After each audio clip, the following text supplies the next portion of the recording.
ఇప్పుడు భగవద్గీత చతుర్థోధ్యాయము జ్ఞాన కర్మ సన్యాస యోగ. దాంట్లో 15వ శ్లోకం చెప్తా.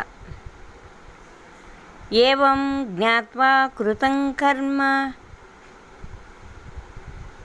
పూర్వైరపి ముముక్షుభిః కురు కర్మైవ తస్మాత్ త్వం పూర్వతరం కృతం.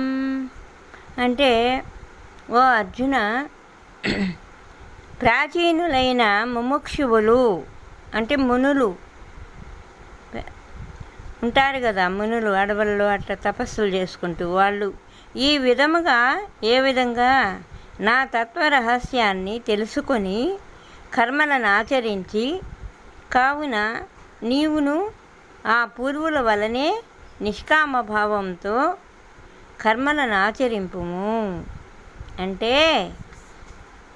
ఆ పూర్వులు ముముక్షువులు మునులు అందరూ, మునులంటే ఎవరు? తపస్సులు చేసుకునేవాళ్ళు. తపస్సులు చేసుకునే వాళ్ళలో మునులు ఉంటారు, ఋషులు ఉంటారు. ఋషులు అంటే ఎవరు?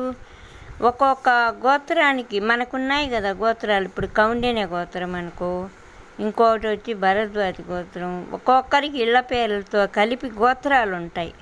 ఆ గోత్రాల పేర్లు కలిగిన ఋషులు మన కోసం కొన్ని సంవత్సరాలు, వేలు లక్షల సంవత్సరాలు తపస్సులు చేసి ఋషులయ్యి భగవంతునిలో కలిసిపోయి వాళ్ళు